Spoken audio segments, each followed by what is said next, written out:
power of the right-tailed z-test. So we're going to assume that we have a null hypothesis, that the population mean is hypothesized to be some value, and I write sub-zero because there's a sub-zero under this H, which tells us that it's the null hypothesis. And the alternative hypothesis is that the population mean is greater than this hypothesized value. And that's why it's called a right-tailed, because this points to the right. We are going to assume that the population standard deviation is known. And we are going to assume that we have a random sample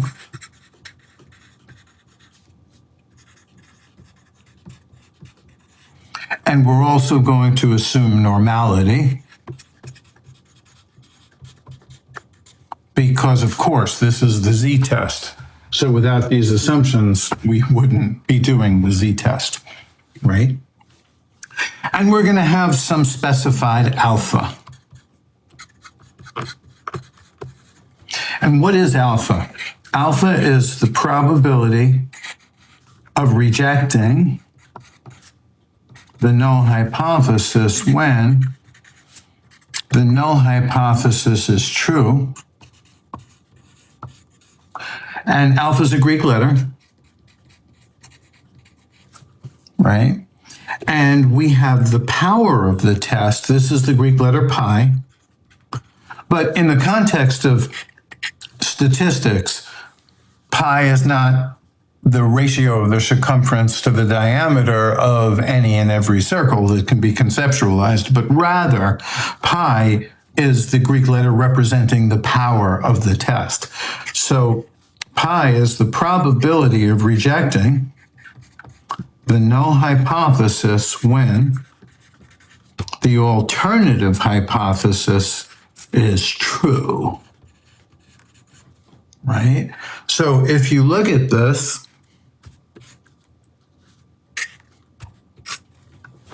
there's only one tiny little difference between alpha, the significance level, and pi, the power. So this is called the significance level. And this is called the power of the test. So we have alpha, significance level, pi, power, both Greek letters. So we have these two Greek letters here. So you should already know that we can standardize the sample mean by subtracting the hypothesized mean and dividing by the standard error of the mean. So this is something you should already know. And you should already know that the standard error of the mean, which can be read as sigma sub x bar, another Greek letter, this is a lowercase sigma, another Greek letter, is the population standard deviation divided by the square root of the sample size. So you should already know this. And you should be able to solve this equation for x bar, because this tells us that x bar is equal to mu naught plus sigma sub x bar z.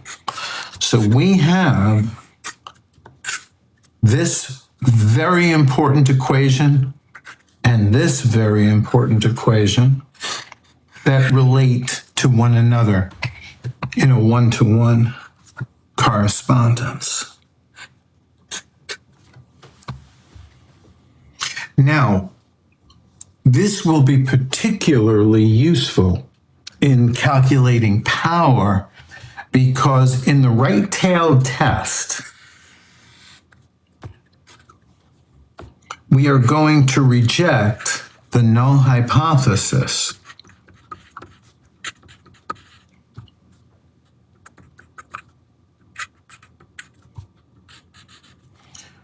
when our observed z-score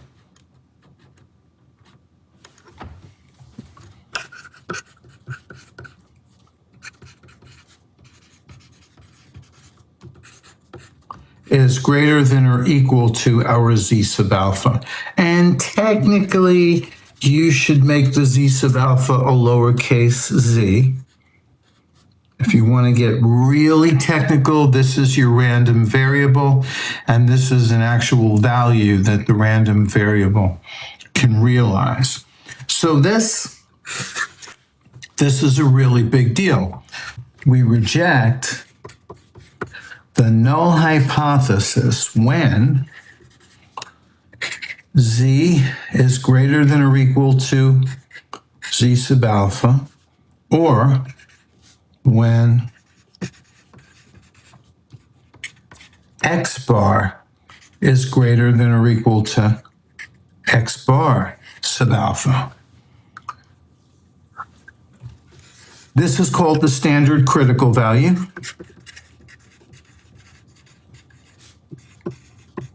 I'm just going to write crit for critical value. And this is called the raw critical value. I'm just going to write crit. Now, what's the difference? Standard means the mean is 0 and the standard deviation is 1. And there's a table in the back of the book.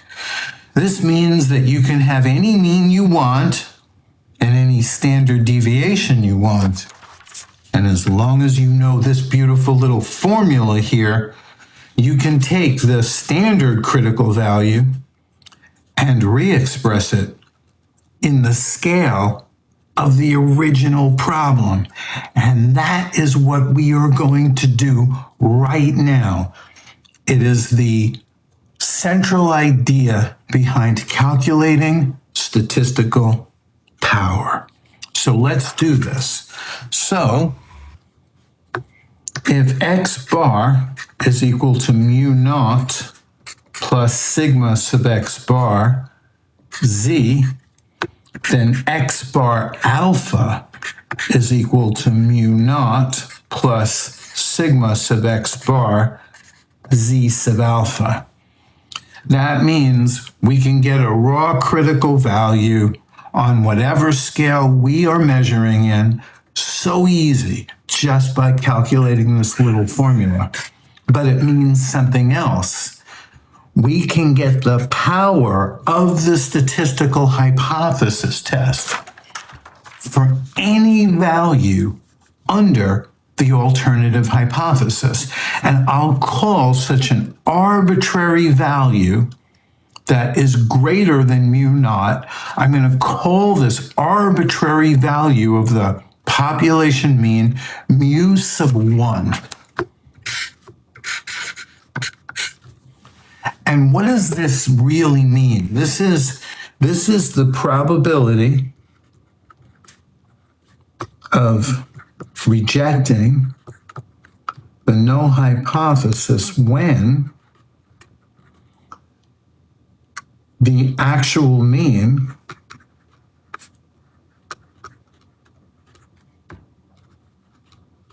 and of course this is a population mean, is equal to whatever you want it to be, as long as mu1 is greater than mu naught. So mu1 has to be greater than mu naught because statistical power in a Stats 1 class is when the alternative hypothesis is true.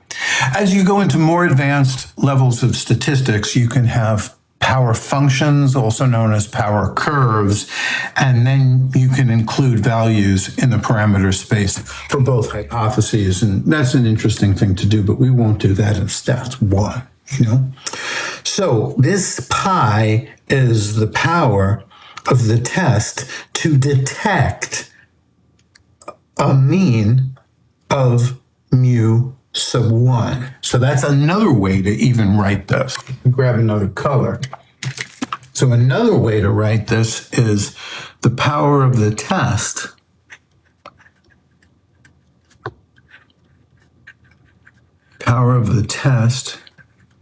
to detect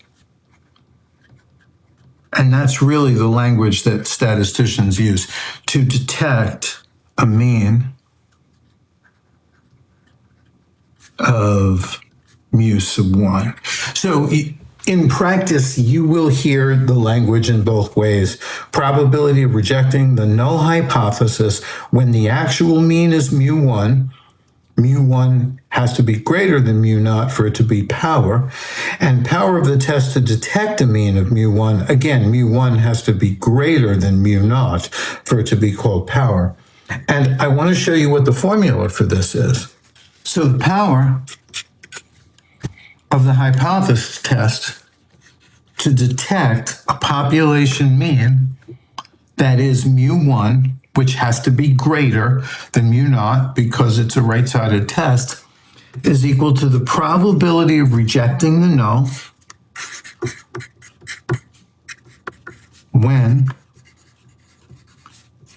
mu is equal to mu 1. All right.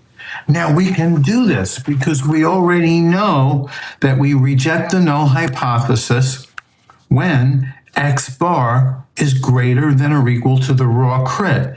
And we already know a formula for the raw critical value. So we can just put this in and derive a nice little formula that's really simple.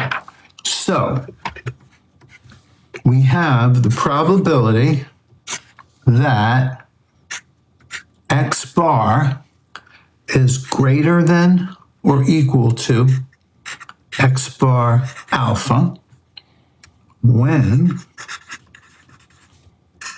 mu is equal to mu 1, which is equal to the probability that x bar minus, now watch carefully, I'm not going to write mu naught. I'm going to write mu 1 because we are determining the power of the test to detect this particular value of the population mean that makes the alternative hypothesis true. So x bar minus the mean under the alternative hypothesis divided by the standard error of the mean is greater than or equal to. Now we know what x bar alpha is. X bar alpha is equal to mu naught plus sigma sub x bar z sub alpha, right? We already did that. See, look, it's right here, right? The raw critical value is equal to mu naught plus the standard error of the mean times the standard critical value. I just wrote it in. And now we're going to subtract mu 1 and we're going to divide by the standard error of the mean.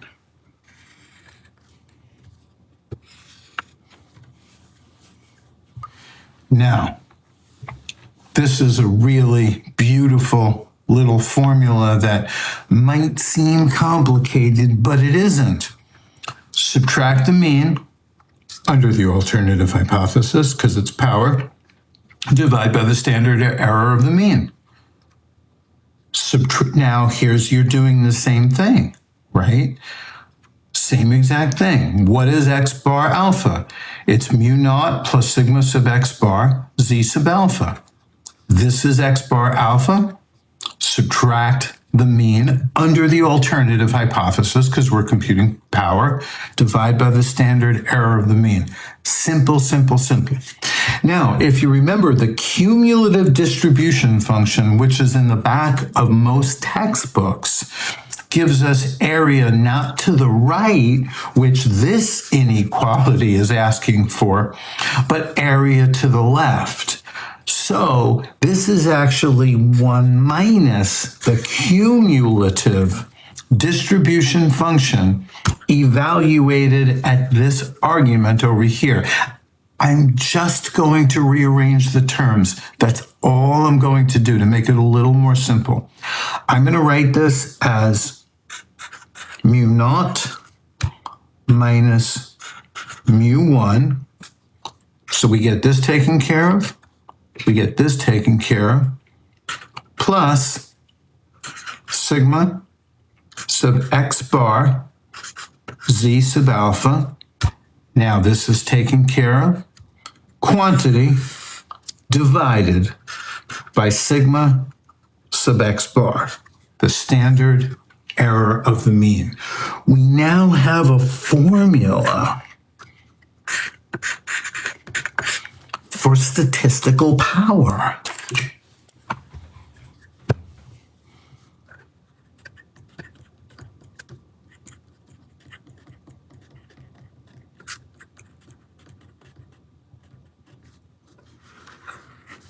Two sides of the coin here. Look at this. Alpha is the probability of rejecting the null hypothesis when the null hypothesis is true. Alpha is called the significance level. Pi, not the ratio of the circumference to the diameter of any and every circle as it would be in the context of geometry. But in the context of statistics, the Greek letter pi represents the probability of rejecting the null hypothesis when the alternative hypothesis is true. And that is called the power of the test. In a way, they are two sides of the same coin because probability of rejecting the null hypothesis when it's actually true, that you don't want to do. That's an error. In fact, it's called a type 1 error. But pi, the probability of rejecting the null hypothesis when the alternative is true, that means when the null hypothesis is not true, that's exactly what you do want to do. That is a really good thing. You want the significance level to be as low as possible, and you want the power to be as high as possible. Now, there's one nice little thing that I need to show you that relates to power. So, this expression over here, it looks pretty simple, right? What do we have? This is a difference in the population means. It's a very, very simple idea. But the standard error of the mean is dependent upon the sample size. So what I'm going to do is I'm going to simplify this a tiny little bit more, and then I'm going to expand with the sample size put in so you can see the effect of the sample size on statistical power. There is so much to be learned from this. So I'm going to do just a tiny bit more algebra. A little bit, not a lot, just a little. So the power to detect a mean of mu1 in the parameter space of the alternative hypothesis is equal to 1 minus the CDF evaluated at mu naught minus mu1. Now I'm going to put this in parentheses, right? Divided by the standard error of the mean, sigma sub x bar. So this is one nice term, plus, now here I'm going to get to cancel this thing out. It's such a nice thing. So here we have sigma sub x bar divided by sigma sub x bar. These babies cancel, and it's just z sub alpha. Now we're almost there, right? This you get from the table. Simple little thing, right? let's write this as, so we have 1 minus the CDF, the cumulative distribution function of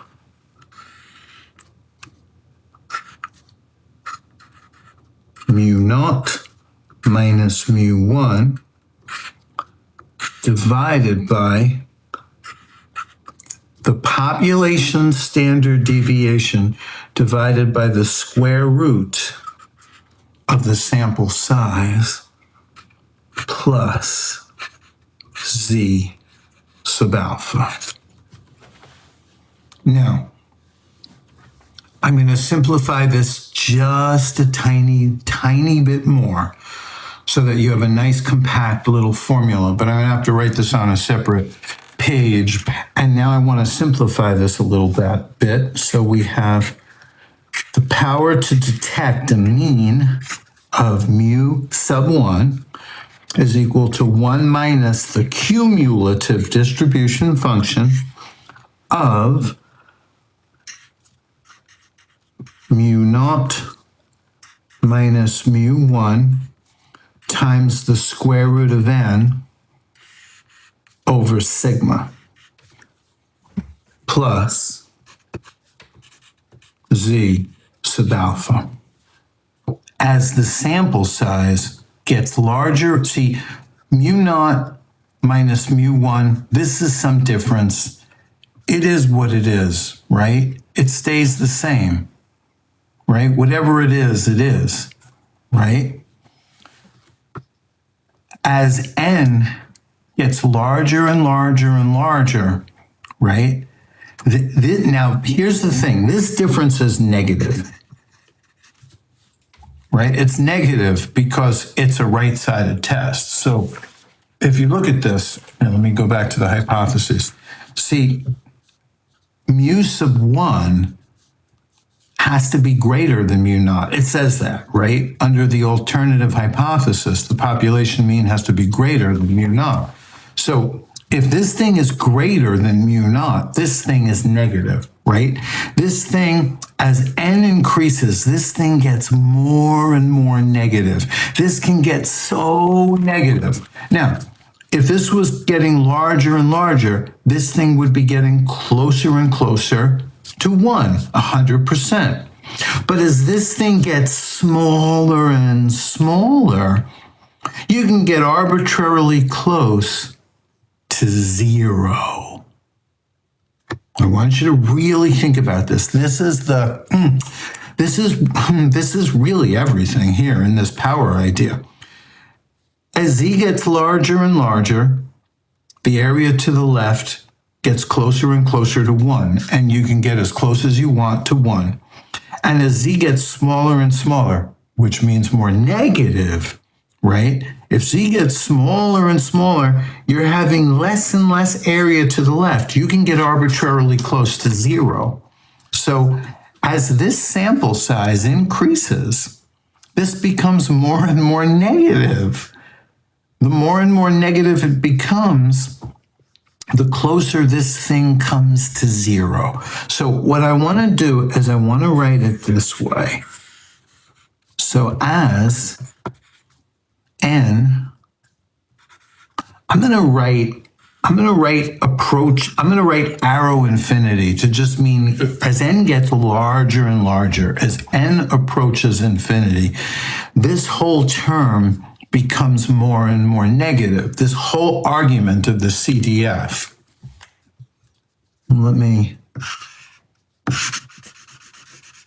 This whole yellow thing is the argument of the CDF. This whole yellow thing, as n approaches infinity, this gets smaller and smaller. So as n approaches infinity, this becomes more and more negative. So the argument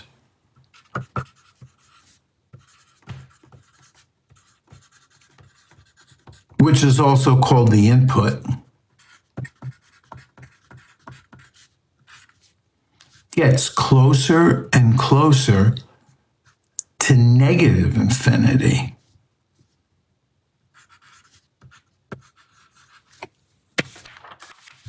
Now, as the z gets closer and closer to negative infinity, this output gets closer and closer to zero.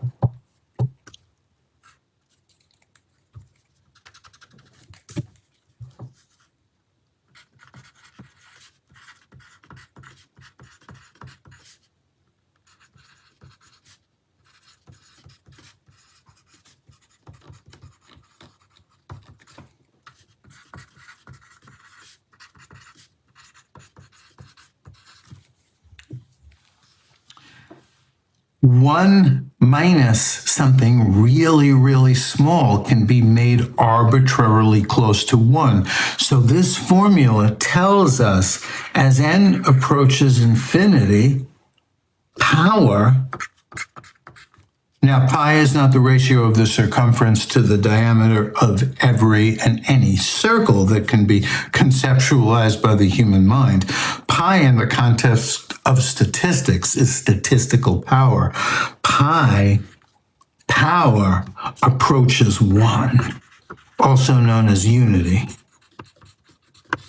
So this formula tells us something really, really important, that as the sample size gets larger and larger, the power gets closer and closer to 100%.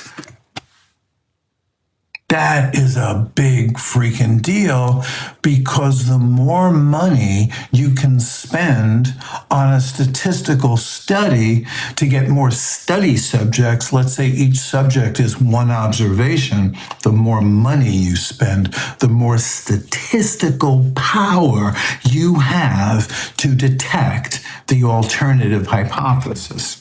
Now, here's another thing that this formula tells you by looking at it. The more negative this difference is, the quicker an increase in the sample size will bring you to that high power value. So this difference over here, you have a higher power when this difference is larger in absolute value or more negative, right? We see that the difference between the hypothesized mean and the value of the mean under the alternative hypothesis's parameter space, the more negative this difference is, the more statistical power you will have, because the more negative the argument of this CDF, cumulative distribution function, is, the closer you get to zero. 1 minus 0 is 1, 100%. Okay, so now that we have this beautiful little formula over here, I want to show you the effect that the difference between the hypothesized mean and the mean that we wish to detect in units of the standard deviation, and the effect of the sample size, and even the effect of the significance level, has on statistical power. So in order to do this, I just want to copy this equation back onto another piece of paper. And we're going to tie this all in and probably get to the part of the video that you really wanted, which was effect size. So let's rearrange this, because really what I want to get into is the concept of effect size. So in order to really motivate effect size, I want to rearrange this algebraically in a slightly different way. So we're going to write this as 1 minus capital V of, now I'm going to write this as z sub alpha. Now, instead of plus, I'm going to write this as minus, right? And now I'm going to write this as mu sub 1 minus mu sub 0 over sigma times the square root of n.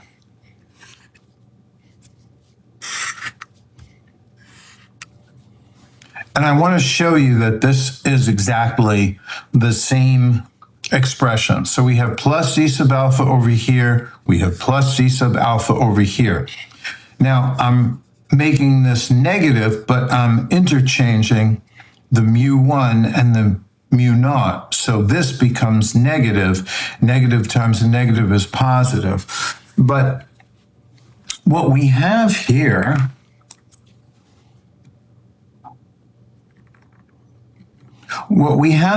is we can define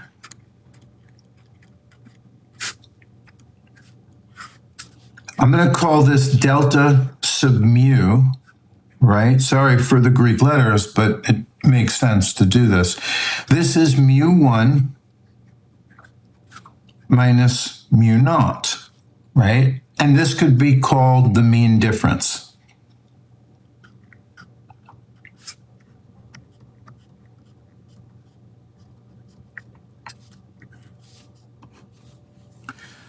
But we have another term which I think is a more useful idea, is we can define the term effect size.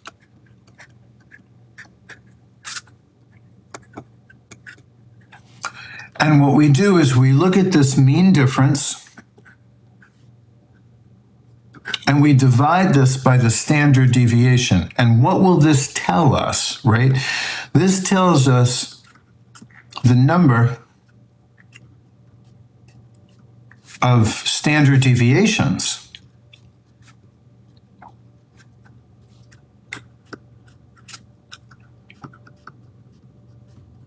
the mean we wish to detect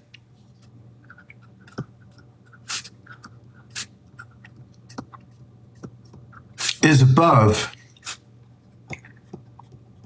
the hypothesized mean.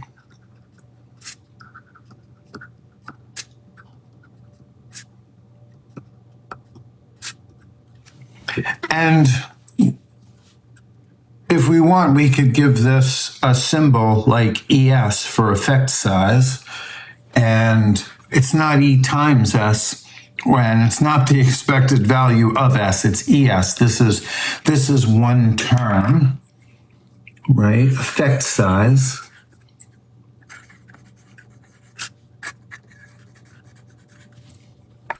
But this is a really good term to use because we can now rewrite this in a way that's intuitively easy to sort of understand what contributes to statistical power. So I'm going to write this as that the power to detect a certain mean in the parameter space of the alternative hypothesis is equal to 1 minus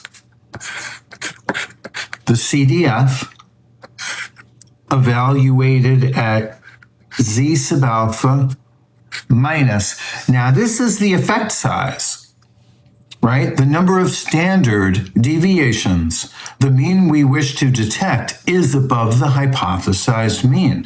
So I'm just going to write this as ES for effect size, one term, right? And this is times the square root of n. Put the parenthesis in the wrong place, right? So this is the effect size. Built into the effect size is the standard deviation, right? So suppose we want large power.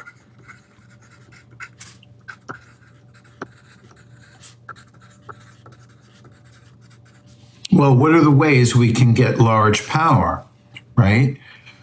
If we want large power, we want the argument of the CDF to be as negative as possible. Now, this is a right-tailed test.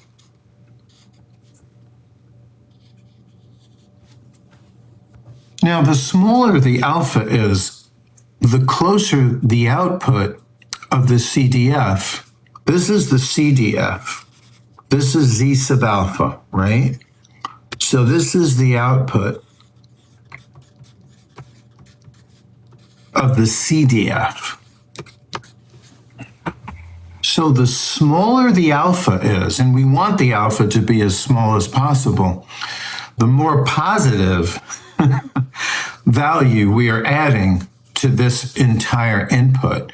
So if we lower the alpha, we reduce statistical power because this becomes less negative. So if we want large power, we have to increase our significance level.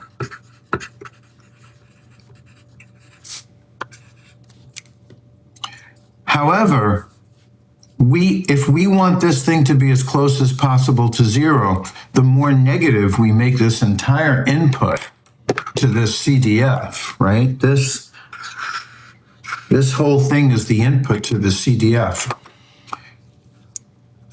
Increasing the significance level, right? If alpha is larger, right? A larger alpha would mean there would be more area to the right, which means less area to the left.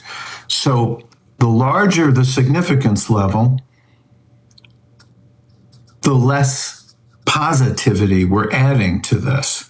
So if we want a large power, we sacrifice the alpha, the type 1 error probability.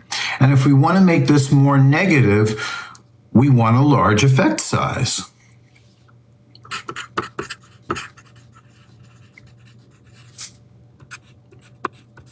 Right? The number of standard deviations that the mean under the alternative is above the mean under the null in units of standard deviation, that's the effect size, the more negative this is going to be.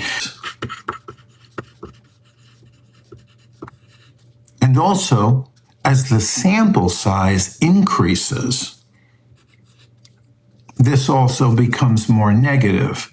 So in an attempt to make the input of this expression as small as possible, that is as negative as possible, you want z sub alpha to be as low as possible. And we want the effect size to be as high as possible. In other words, you want a nice large difference that's easy to detect, and you want the sample size to be as large as possible. So 3 things we need to do if we want to increase the power of the test. We have to sacrifice our significance level, which culture pretty much won't let us do. So, I mean, this is culture, and this is 5% because this a statistician named R.A. Fisher, said 1 out of 20 seems like a good number for the 5% significance level. 1 out of 20 is 5%. And that stuck. He said 1 out of 20 seems like a good number, but that's stuck. So our scientific culture pretty much promotes the use of the 5% significance level. So that's a hard thing to get around. Raising that above 5%, that's going to raise some eyebrows. So that's pretty much, we're pretty much set with a z sub alpha of 1.645. You look that up in the table, you'll see that's what we get for the 5% significance level, which is the 95th percentile with a right tail test. But if you have a mean under the alternative that's super close to the hypothesized mean, you're going to have low statistical power because this thing isn't going to be that negative, So the larger the effect size is that you want to detect, and of course the effect size is the number of standard deviations, the mean under the alternative that you wish to detect is above the mean under the null, you increase the effect size, you increase statistical power, right? Because it becomes more negative. And you increase the sample size, you increase statistical power. So these are the 3 quantities, but remember, effect size includes the standard deviation, which is a measure of variability. The less variability we have, the easier it is to detect a signal.